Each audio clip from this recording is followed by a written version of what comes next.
Hello everyone, स्वागत है आप सभी का हमारे इस वीडियो में। तो चलिए अभी हम लोग जो पिछले वीडियो में 3 क्वेश्चंस बच गए थे 3.2 के, वो हम कर लेंगे अभी फटाफट।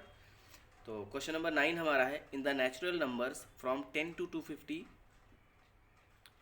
How many are divisible by 4। Okay, तो सॉरी, एक क्वेश्चन इसके पहले भी है 8th क्वेश्चन, वो मैंने स्किप कर दिया, एक्चुअली मैं भूल गया। उसको भी अभी कर लेंगे, पहले 9th कर लेते हैं। हम लोग 9th पे आ गए हैं तो ओके। तो बोल रहा है कि नेचुरल नंबर्स फ्रॉम 10 to 250, 10 से लेके 250 के बीच में आपको बताना है कि कितने नंबर्स ऐसे हैं जो 4 से क्या है, डिविजिबल हैं। ओके, मतलब ये कि सिर्फ आपको जो नंबर्स 4 से डिविजिबल हैं उनको ही लेना है यहाँ पे, ठीक। तो 10 और 250 के बीच में बोल रहा है, ये चीज़ आपको देखना है। In the natural numbers from this to this, आपको 250 नहीं लेना है, 10 नहीं कंसिडर करना है। तो यहाँ से 10 तो पहले से ही डिविजिबल नहीं है तो वैसे ही नहीं कंसिडर होगा। ओके, तो चलो देखो इसके बीच में कौन कौन से नंबर्स हैं जो डिविजिबल होंगे। 10 के बाद सबसे पहला नंबर कौन सा आता है जो 4 से डिविजिबल होगा या 4 के टेबल में आता है, दैट इज 12। ओके, सो लिखेंगे सॉल्यूशन 9th का अकॉर्डिंग टू क्वेश्चन, है ना। क्वेश्चन से हम लोग कुछ डेटा निकालेंगे। तो अकॉर्डिंग टू क्वेश्चन पहला नंबर कौन सा डिविजिबल है, 12, दूसरा 16, तीसरा 20 and then 24। Okay, this is how our sequence progresses. Okay, तो ये है 12, 16, 20, 24 and then last one is given 250। तो 250 से पहले हमारा कौन सा नंबर होगा जो 4 से डिविजिबल होगा, दैट इज 248। ओके, तो ए की वैल्यू हमारी क्या है, अकॉर्डिंग टू द क्वेश्चन ये लिख लिया हमने, फ्रॉम एबव आपको ए की वैल्यू क्या मिली, ए की वैल्यू 12। ओके, ए की वैल्यू कितनी है, 12। अब डी की वैल्यू अगर आप निकालोगे तो डी निकालोगे यहाँ से, तो किसी एक से एक को घटाना है क्योंकि पहले से बताया गया ये एपी है ना। तो 16 से 12 घटाओगे कितना आएगा, 4। ओके, और टी एन की वैल्यू हमें दी हुई है, टी एन की वैल्यू हमें क्या दी हुई है, 248। ओके, और हमें निकालना क्या है, एन की वैल्यू निकालनी है। ओके, तो लिखिए, वी नो दैट, फॉर्मूला लिखेंगे, है ना। फॉर्मूला क्या है, T n equals to a plus n minus 1 into d. अब ए क्या है, 12 है, प्लस एन क्या है हमें पता नहीं, -1, और डी क्या है हमारा 4। Okay, so this will give you 12 plus 4n plus, sorry ये दिस विल बी नेगेटिव, सो -4। और यहाँ टी एन की वैल्यू हमें क्या मिली है, 248। ओके, अब एक चीज़ ध्यान दो, यहाँ ये 4 नेगेटिव है, या 12 क्या है, पॉजिटिव है, इधर आएगा नेगेटिव हो जाएगा, और ये 4 आएगा पॉजिटिव हो जाएगा। Okay, so this becomes 248 plus 4, ये प्लस, और ये 12 आके minus equals to 4n। Okay, अब ये 248 में 4 ऐड करेंगे तो 52 हो जाएगा, 252 है ना। 248 में 4 ऐड करेंगे तो 252 हो जाएगा, और 252 से जब हम 12 को घटाएंगे, 12 घटाएंगे, so this will become 240 equals to 4n। From here this will imply that n equals to 240 and divided by 4. So 4 ja 4 and 4 6 ja 24, and this will give you n equals to 60। okay, तो आपका answer क्या है, 60, है ना। तो 60 number ऐसे हैं 10 to 250 जो 4 से डिविजिबल होंगे। ओके, तो आप आंसर लिखोगे, there are 60 numbers which are divisible by 4 between 10 to 250। Okay, so this will be your final answer. Okay, चलो अगला क्वेश्चन देखते हैं। तो क्वेश्चन नंबर 8 कर लेते हैं, जो कि छूट गया था हमारा, है ना। बोल रहा है 11, 8, 5, 2 and dot dot dot in this A P which term is number -151। Okay, ये आपको टी एन की वैल्यू उसने दे रखी है। ओके, तो लिखोगे सॉल्यूशन में कि क्या क्या दिया गया है। सॉल्यूशन गिवन दैट, यहाँ से क्या क्या दिया गया है, a इक्वल्स टू आपको 11 दिया है, d इक्वल्स टू अगर निकालोगे तो 8 से 11 घटाओगे तो क्या आ जाएगा, 8 से 11 जाएगा तो -3 आ जाएगा, है ना, क्योंकि 8 छोटा है।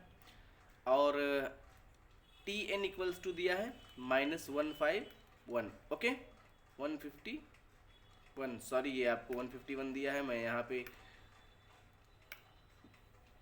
151 लिखता हूँ। Tn इक्वल्स टू -151, तो ये नहीं कंसिडर करेंगे। उसके बाद हमारे पास फॉर्मूला है, we know that Tn equals to a plus n minus 1 into d, okay. ये सारी वैल्यूज हम पुट कर देंगे। Tn की वैल्यू कितना है -151, और a की वैल्यू क्या है 11 प्लस n माइनस 1, डी की वैल्यू -3 है, ओके। तो यहाँ से हमें मिलेगा 11 प्लस, सॉरी ये माइनस हो जाएगा क्योंकि -3 माइनस ये -3 है, तो -3 इंटू एन -3n, और फिर ये -n +3, ओके, ये -151। ये आपका 11 जो है यहाँ पॉजिटिव है, इधर आके क्या होगा नेगेटिव हो जाएगा। So this will be -151 -11 equals to -3n + 3, okay. अब ये दोनों ऐड हो जाएगा, so this will become 162 with negative sign, and this positive 3 will be negative at this side, so this is only -3n, and this will become minus plus, so this is -165 will give you equals to -3, and this minus and minus will cancelled out, will give you here n equals to this 3 will come at this side, तो यहाँ पे आपका ये कर रहा था multiply, यहाँ आएगा तो क्या करेगा डिवाइड, है ना, 3 5 जा 15, और यहाँ 1 बचा, सो ये आपका 3 5 जा 15, okay. So we get n equals to 55, ठीक है। तो पूछ क्या रहा था, कौन सा टर्म -151 होगा, है ना। मतलब हमारा ये जो AP है 11 8 5 2 ये घटते जा रहा है ना, जाहिर सी बात है डिसेंडिंग ऑर्डर में लिखा है, तो ये घटते जा रहा है, ऐसे ऐसे ऐसे जाते जाते कहीं ना कहीं आपका -151 पड़ेगा, है ना। 2 के बाद -1 आएगा, क्योंकि -3 का डिफरेंस, तो -1 आएगा, फिर -4 आएगा, ऐसे ऐसे जाते जाते कहीं -151 भी आएगा, है ना। तो 151 किस पोजीशन पे होगा वो पूछा था आपसे, है ना। तो 151 किस पोजीशन पे होगा 55th पोजीशन पे, है ना। और अगर आपसे पूछेगा कौन सा टर्म है तो T55, okay. So this was quite easy, आप कर सकते थे, पर कोई बात नहीं, जितना प्रैक्टिस करोगे उतने अच्छे से आपको आएगा। तो चलिए इसका लास्ट क्वेश्चन करते हैं, जो कि क्वेश्चन नंबर 10 है। सो क्वेश्चन 10 में बोल रहा है, in an AP 17th term is 7 more than it's 10th term, okay. So find the common difference, means आपको D की वैल्यू बतानी है, ओके। बोल रहा है 17th term is 7 more than it's 10th term, okay. तो आप लिखेंगे सॉल्यूशन में, सॉल्यूशन जो है क्वेश्चन को हम बढ़ के लिखेंगे अकॉर्डिंग टू क्वेश्चन के हिसाब से। देखो 17th टर्म मतलब T17 equals two is 7 more than it's 10th term. 10th term मतलब T10 उससे 7 ज़्यादा है, 7 मोर, ओके। ये कंडीशन हमें क्वेश्चन से मिली, ये हमें दिया हुआ है, ओके। बोल रहा है D की वैल्यू निकालो, ओके। तो देखिए T17 इक्वल्स टू क्या होगा, T17 इक्वल्स टू हम लिख सकते हैं A प्लस n की value 17 -1 into D, okay. So this will give you A plus this is 16D, okay. So T17 equals to क्या मिला A प्लस 16D। ऐसे ही हम T10 लिखेंगे तो this will give you T10 equals to A plus, और 10 से यहाँ पे फॉर्मूले में देखो, अगर 10 से हमारा 1 चला जाएगा तो कितना बचेगा, 10 से 1 जाने पे 9D बचेगा, ओके। तो ये हमें T10 मिल गया। अब यहाँ पे इस कंडीशन में हम इसकी वैल्यू पुट कर देंगे और निकाल लेंगे D की वैल्यू, ओके। तो यहाँ से ये वैल्यूज़ को हम क्या करेंगे, देखो यहाँ से मैं T17 की वैल्यू मिली है और यहाँ से T10 की वैल्यू, ओके। तो इसको इक्वेशन 1 मान लो और लिखो substituting substituting the value of T10 and T17 okay in equation 1 में पुट करेंगे।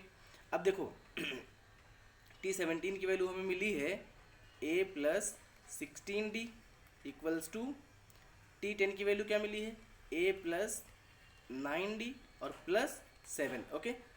यहाँ पे a सेम साइन है, अपोजिट उस पे है साइड पे है तो कैंसिल हो जाएगा और ये 16d बचा यहाँ पे equals to 9d plus 7 okay. ये 9d को इधर लाएंगे तो माइनस हो जाएगा, यहाँ पॉजिटिव यहाँ के नेगेटिव हो जाएगा, so this will give you 16d minus 9d equals to 7 okay.